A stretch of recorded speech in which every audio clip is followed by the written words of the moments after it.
¿Te gustaría llevar una vida más saludable? ¿Quieres ponerte al día en temas de alimentación? Te esperamos en Nutrición y Mente, un programa donde hablaremos de salud, nutrición, aparato digestivo o cómo mejorar tu relación con la comida, entre otros temas de actualidad. Todo esto junto a la nutricionista Estrella Rubio, de nutrimente.es. Nutrición y Mente, lunes y jueves de 1 a 1:30 y en redifusión los miércoles de 5 a 5:30.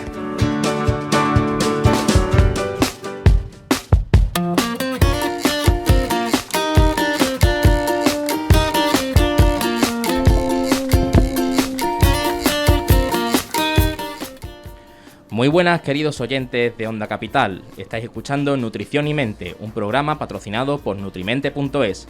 Soy Javier Rosauro y hoy os doy la bienvenida de nuevo a este programa en el que abordamos todos los aspectos del ámbito de la nutrición. Y para hablar de todo esto tenemos con nosotros a Estrella Rubio Romero, dietista y nutricionista de Nutrimente. Bienvenida, Estrella, muy buenas. Hola, Javier, ¿qué ¿Cómo tal? estás? Muy bien. Bueno, hoy es nuestro cuarto programa y como puedes ver, no estamos solos. Tenemos con nosotros a Samuel Franco, ya nuestro colaborador. Muy buenas, Samuel. Muy buenas, Javi, buenas Estrella. ¿Qué tal? ¿Se me escucha bien, no? Ahora sí, ¿no? Ahora sí. Perfecto. Un pequeño fallo que ha tenido el Nada, micrófono. Las cosas del directo. Las cosas directo. Encantado de estar con vosotros. Igualmente, Samuel, nosotros también estamos encantados de tenerte con nosotros. Y de nuevo también tenemos a un oyente asiduo, Ángel Torrado. Muy buenas, Ángel. Muy buenas a todos. Muchas gracias por dejarme asistir aquí. No lo dije en el último programa, soy alumno de la escuela ISAR, de la escuela de radio y nada, que gracias por dejarme asistir porque estoy aprendiendo mucho. Bienvenido. Bueno, es un placer tenerte con nosotros y que puedas estar aprendiendo un poquito a locutar, ¿no? Como locutamos aquí. Estoy aprendiendo dos cosas también porque como la alimentación es una cosa que me interesa, pues estoy escuchando a Estrella y nada, cogiendo notas, aprendiendo. Estoy matando dos pájaros de un tiro. Eso está genial, eso está genial. Hay que simplificar, ¿verdad, Estrella? Hay que simplificar. Siempre. Bueno, os recordamos que este programa lo emitimos todos los lunes y todos los jueves y los miércoles en redifusión. Así que, bueno, dicho esto, damos comienzo al programa.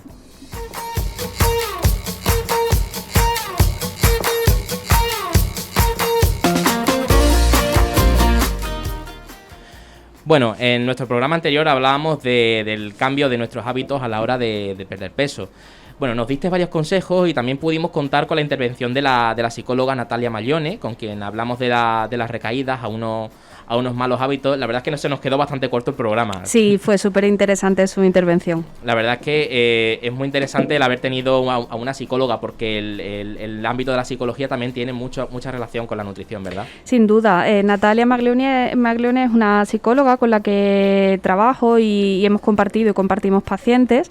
Y bueno, últimamente estamos haciendo también trabajos de investigación en torno a la obesidad, que es el tema que vamos a tratar hoy. Y sí que es fundamental, se hace prácticamente ya esencial la figura del psicólogo o psicóloga en el tratamiento nutricional, porque asegura un éxito y sobre todo una durabilidad del proceso.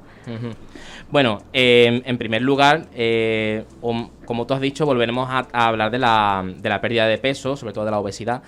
Pero esta vez vamos a trasladar la cuestión a la consulta del nutricionista. La primera pregunta que me gustaría hacerte es: ¿qué tipo de pacientes acude a la consulta para perder peso? Podría esperarse que sea una persona que tenga sobrepeso u obesidad quien desea perder peso, pero no es así. Lo cierto es que vivimos en una sociedad con unos cánones de belleza bastante exigentes, estrictos, y que por tanto incluye en ese círculo de personas que desean perder peso a mucha gente con peso saludable, con normopeso, pero con insatisfacción con respecto a su imagen corporal, con respecto a sí mismos. Entonces sí que quería empezar por ahí. Siempre al final me gusta un poco irme fuera de guión, pero me parece interesante que tengamos en cuenta que muchos problemas de salud están causados precisamente por un control de peso demasiado estricto, que incluye ciclos de restricción y de transgresión, que es lo que comentábamos en el programa anterior. La restricción está asociada a la transgresión tarde o temprano, entonces precisamente estas personas que acuden a consulta de nutrición vienen persiguiendo lo que comentaba precisamente precisamente ese sentimiento que subyace de que su vida va a mejorar en el momento en el que adquieren un mayor control de su alimentación. Claro. También lo comentaba Natalia con respecto al locus de control, ¿no? Entonces sí que es verdad que hay un sector de la población que viene a consulta de nutrición teniendo normopeso. Claro, cuando me comentas que hay personas que tienen normopeso, ¿a qué te refieres con esto? Qué buena pregunta, es cierto. Lo estaba ya dando por sentado. Pues, claro, yo realmente sé lo que es tener normopeso, pero hay mucha gente que a lo mejor no sabe cuándo tiene un peso ideal, ¿no? Uh-huh.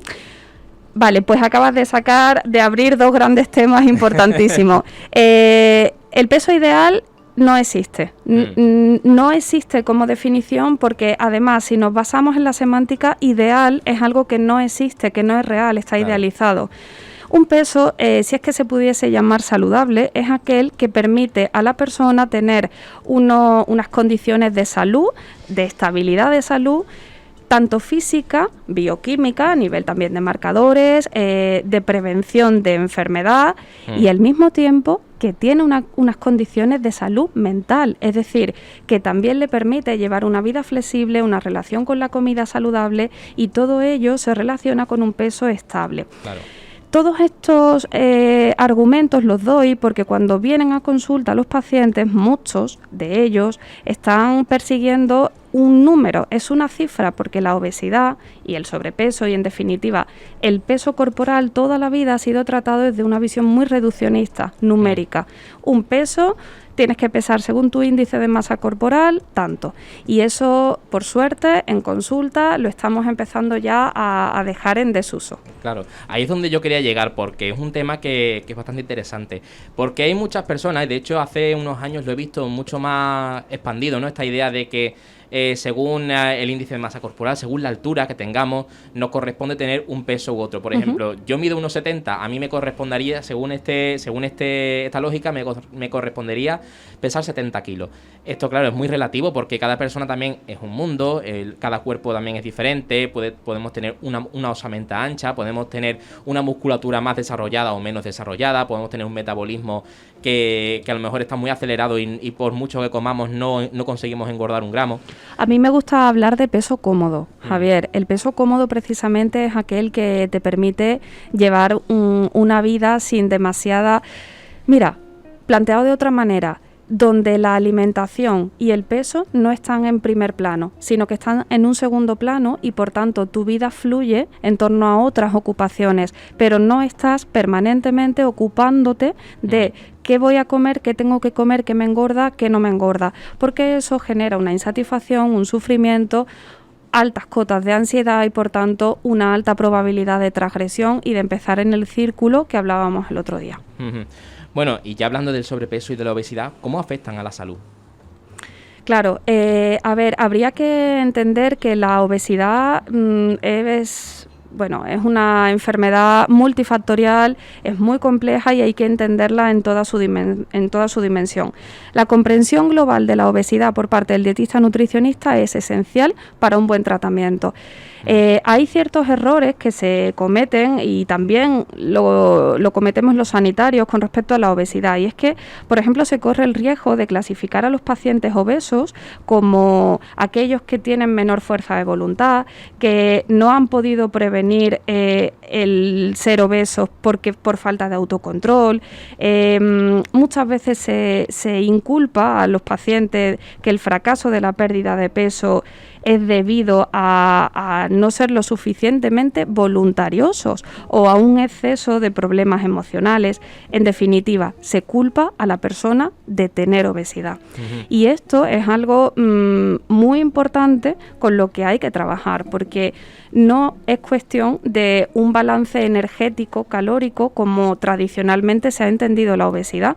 Si es multifactorial es porque tiene una implicación genética, una implicación ambiental, una implicación, por supuesto, lógicamente psicológica, pero dentro de todos esos factores hay imágenes preciosas que se pueden ver en internet sobre la infinidad de factores que influyen en la obesidad. Por tanto, Implicaciones para la salud. Desde el punto de vista fisiológico, claro que la obesidad tiene un exceso de tejido adiposo, de masa grasa, que podría estar relacionado con enfermedades cardiometabólicas del tipo hipertensión, diabetes, enfermedades cardiovasculares. Eso no quiere decir, y es una de las cosas que me gustaría dejar claras, que una persona por el hecho de tener obesidad está enferma y una persona por estar delgada está sana, porque no es así. Habrás escuchado muchas veces de mi niño como está delgado puede comer lo que quiera. O él, como no tiene problemas de peso, come lo que quiera. Eso es una...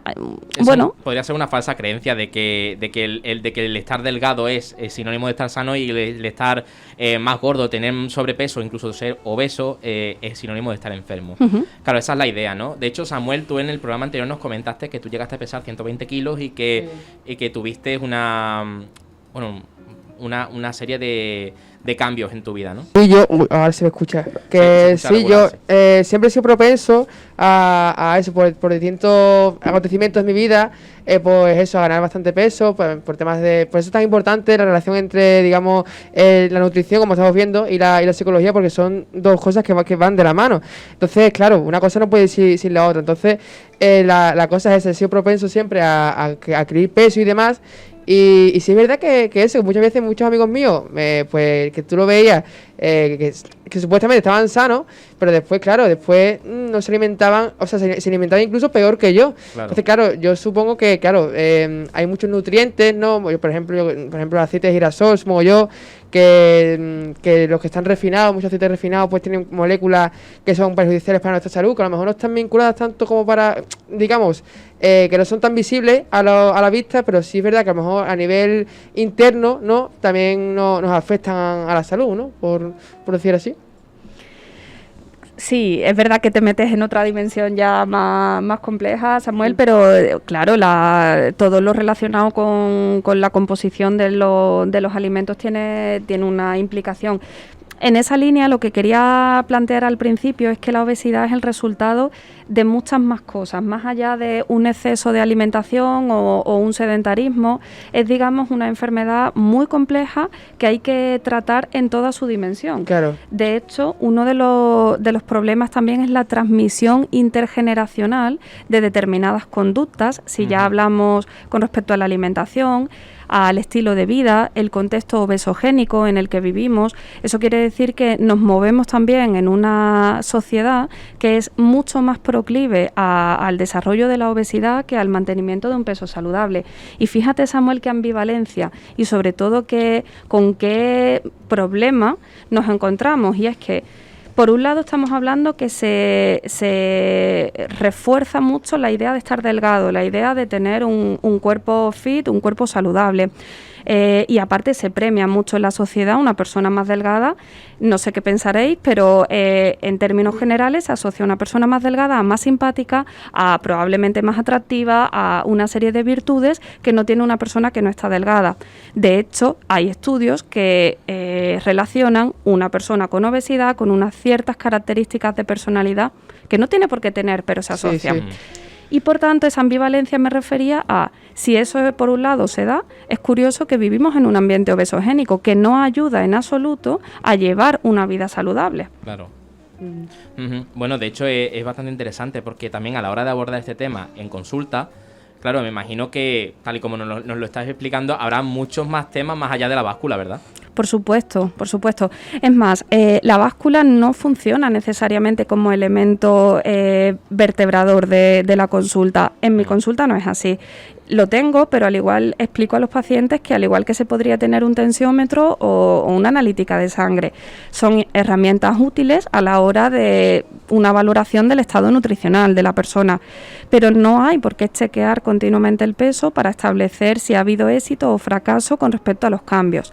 Hay muchas personas, gran parte de los pacientes, que vienen a consulta inicialmente un poco desconcertados conmigo, yo lo entiendo, porque cambiarle de repente un formato en el que han aprendido a moverse en cuanto a la pérdida de peso, a quizás algo más clásico, Al principio choca, pero cuando te vas desprendiendo de la báscula y vas trabajando otra serie de elementos reforzadores, como puede ser, ahora soy capaz de subir las escaleras sin asfixiarme, me he dado cuenta que tengo más energía en general, porque sí que es cierto que movilizar el tejido adiposo y favorecer el desarrollo de la masa muscular genera también una energía mental, no solamente física.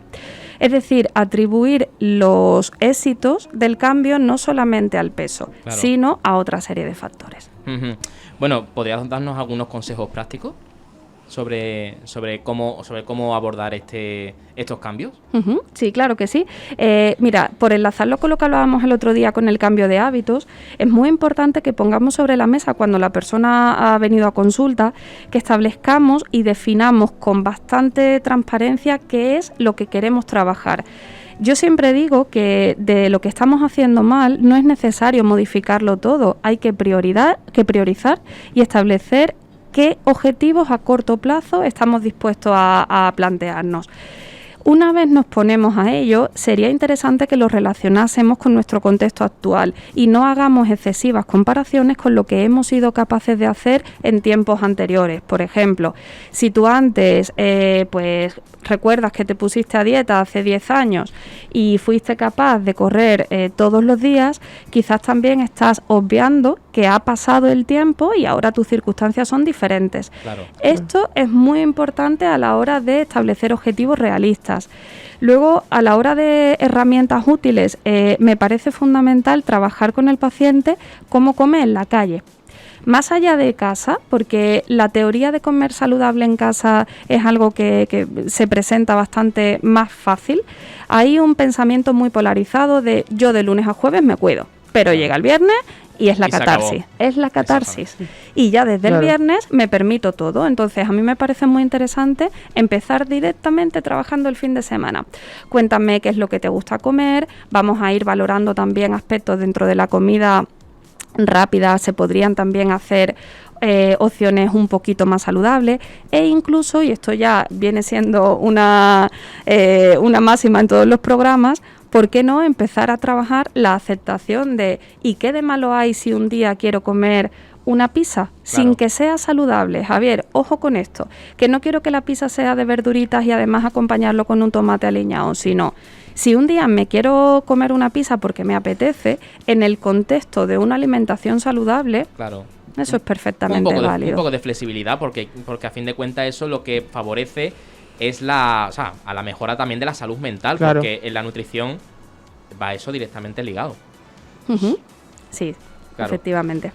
Bueno, también, Estrella, tú aparte de ser nutricionista también eres maestra. Uh-huh. Entonces, ¿tú consideras que la educación es esencial para que una persona pueda mejorar sus hábitos alimenticios y su condición física? Hablábamos antes del eje vertebrador, pues efectivamente considero que la educación es la herramienta de trabajo para alcanzar la salud y el bienestar. Uh-huh. Gracias a modificar ciertas conductas, comportamientos, y ojo, que tampoco estamos hablando de hacer transformaciones demasiado radicales, pero sí ir haciendo pequeñitos cambios que tengan incluso el aprendizaje a través de las recaídas, como hablábamos el otro día, el caerte y el quedarte en el suelo un tiempo derrotado, con frustración, aprendiendo a tolerar esa frustración, aprendiendo también muchas veces a que no todos los objetivos que nos planteamos son posibles, a reevaluarnos cada cierto tiempo y pensar si es honesto y realista lo que nos hemos planteado. Exactamente. Todo eso hace que la educación en torno a la alimentación se vuelva nuestra mejor herramienta, nuestra mejor aliada.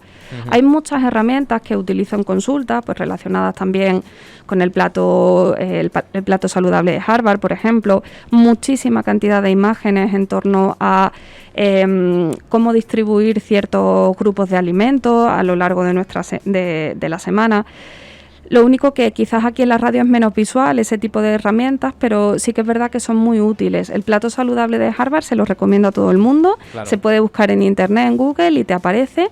Y eso, por ejemplo, podría ser una herramienta más o menos general. Luego cada uno tendría que tener sus adaptaciones. Uh-huh. Bueno, vamos a escuchar un consejo de patrocinadores y enseguida volvemos.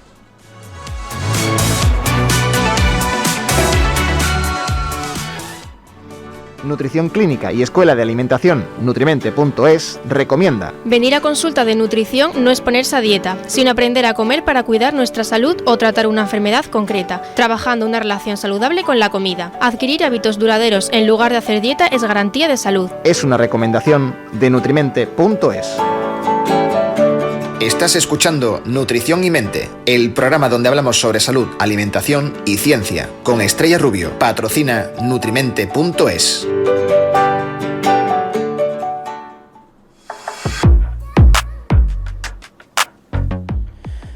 Bueno, estamos ya de vuelta en Nutrición y Mente y, bueno, nos estábamos comentando un poquito porque cómo la educación es necesaria para poder conseguir el cambio que realmente queremos, ¿no? Que realmente, como hablamos también en el programa anterior, incluso hablábamos de las dietas. Las dietas evidentemente implican una rigidez y una disciplina que así de primeras no solemos tener. Y nos estabas hablando del plato saludable de Harvard. ¿Qué es esto, Estrella?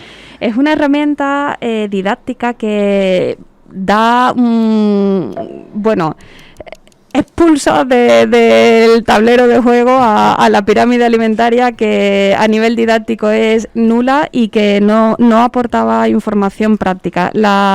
Este plato es muy visual y es una manera de un solo vistazo ver los diferentes grupos de alimentos, sus proporciones. No habla de cantidades, no habla de alimentos concretos, no habla ni de prohibiciones ni de ningún tipo de limitaciones, sencillamente habla de ciertos grupos de alimentos, como son las proteínas, los hidratos de carbono, las verduras, las frutas, las grasas, y verlo en un tamaño real, de forma que tú lo puedas llevar a la práctica estando en un bar, en el comedor del trabajo o incluso en casa a la hora de diseñarte tus propias comidas. Entonces sí que es bastante útil y, como te digo, a lo largo de estos años, porque ya tiene unos años desde que lo diseñaron, pues hay muchísima información al respecto.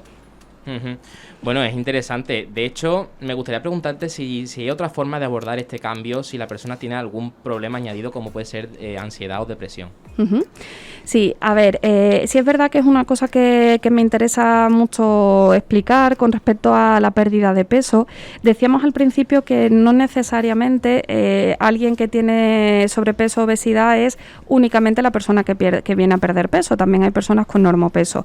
Entonces, si además hay alguna otra patología, hay que tener en cuenta, si nos vamos a la salud mental, si de base el componente de ansiedad está limitando o está distorsionando en cierto modo la relación con la comida, sería muy interesante derivar o contemplar la posibilidad a lo largo de las sesiones de derivar a la persona a terapia. Esto hay que hacerlo también en contacto y con una cierta delicadeza y empatía con el paciente, porque al principio quizás puede haber reticencias, pero conforme se crea una adherencia, se crea también una relación con el paciente, es probable que se pueda sugerir de forma más amable. Eso por un lado. Y luego, no sé si recuerdas que en el programa anterior te hablaba que las expectativas con respecto al éxito de pérdida de peso son bastante poco halagüeñas. Se dice que a los 5 años prácticamente la totalidad del peso se ha recuperado. Esto hace que el paciente pueda no tener ningún tipo de motivación hacia perder peso, porque total, si lo voy a recuperar, claro. Ahí es donde yo planteo un porcentaje, por si esto puede ser útil de cara a los oyentes. Y yo planteo lo siguiente al paciente que me viene a consulta. Suelo ser bastante transparente y honesta en mis planteamientos, y lo que digo es, teniendo en cuenta que el planteamiento inicial de pérdida es bastante ambicioso y probablemente poco realista, ¿qué tal si empezamos asumiendo una pérdida de entre el 5 y el 10% de tu peso actual? Nada más con eso, hay suficiente evidencia científica actual para saber que con esta pérdida de peso mantenida a largo plazo ya existe una mejoría de los factores de riesgo asociados a la obesidad, como es la hipertensión, la diabetes, enfermedades cardiovasculares, osteoarticulares. Por tanto, es muy interesante tener en cuenta, en lugar de tener unas grandes ambiciones de pérdidas, asociarlo a la salud. Tener en cuenta esa prevención de enfermedad o incluso tratamiento de la enfermedad. Claro. Puede ser que yo a lo mejor vengo con, como decíamos, 100, 120, da igual, con el peso que sea, pero además tengo una serie de diagnósticos, solo con una reducción quizás más ligera, perder solo un poco de peso te está haciendo mejorar considerablemente tus cifras de tensión arterial, de glucemias, y seguramente eso ya te estará dando mucha calidad de vida. Bueno, nos queda un minutito, así que vamos a hacer la última pregunta rapidita. Me gustaría saber si todas las personas, porque ya me imagino las respuestas, todas las personas que desean iniciar una pérdida de peso, ¿realmente lo necesitan? No. No todas las personas necesitan perder peso. Quizás también ahí está nuestra labor, y como nutricionistas las habilidades interpersonales de comunicación, de escucha, de entrevista motivacional nos puede llevar a convencer en cierto modo al paciente que lo que estaba buscando no era una pérdida de peso, y claro, eso quizá va más de la mano de la terapia, pero sin duda no todas las personas que buscan esa pérdida necesitarían perderlo. Claro, realmente puede haber ahí un componente más psicológico que físico a la hora de verse uno y de entender el concepto de su cuerpo, ¿no? De a lo mejor si ha sufrido, yo te voy a poner un caso sobre todo de personas adolescentes que en su vida en el instituto sufren bullying por tener más peso o por ser mucho más delgados que lo que se considera normal, pues ahí puede haber una carga. Claro, por eso te decía la importancia fundamental cuando te venga el paciente a consulta de tú saberlo reconducir hacia, quizás no es la pérdida de peso lo que necesitas, sino establecer qué es lo que no está yendo bien ahora mismo en tu vida gracias a la ayuda terapéutica, pero es una muy mala praxis y desde luego no sería una función por parte nuestra asumir, y sí que se ha hecho, te lo digo, sé que vamos con prisa de tiempo, pero sí sé que se ha hecho, que a lo largo de estos años los nutricionistas han favorecido mucho la pérdida de peso aunque no fuese necesaria. Esto está cambiando y ya a consulta de nutrición no se va exclusivamente a perder peso, sino a ser mucho más conscientes de nuestra salud y de nuestra relación con nuestro cuerpo. Bueno, nos quedamos sin tiempo, Estrella, y por hoy ya no podemos continuar. Muchísimas gracias por tus consejos, porque nos encanta tenerte aquí y esperamos de tenerte de nuevo muy pronto. Un placer. Muchísimas gracias a ti también, Samuel, por habernos acompañado un día más con nosotros, y muchísimas gracias también a Ángel Torrado por haber estado hoy en nuestro estudio. No olvidéis que muy pronto estaremos de vuelta con Estrella Rubio en un nuevo programa de Nutrición y Mente, patrocinado por Nutrimente.es. Soy Javier Rosauro y por hoy me despido de ustedes. Hasta la próxima.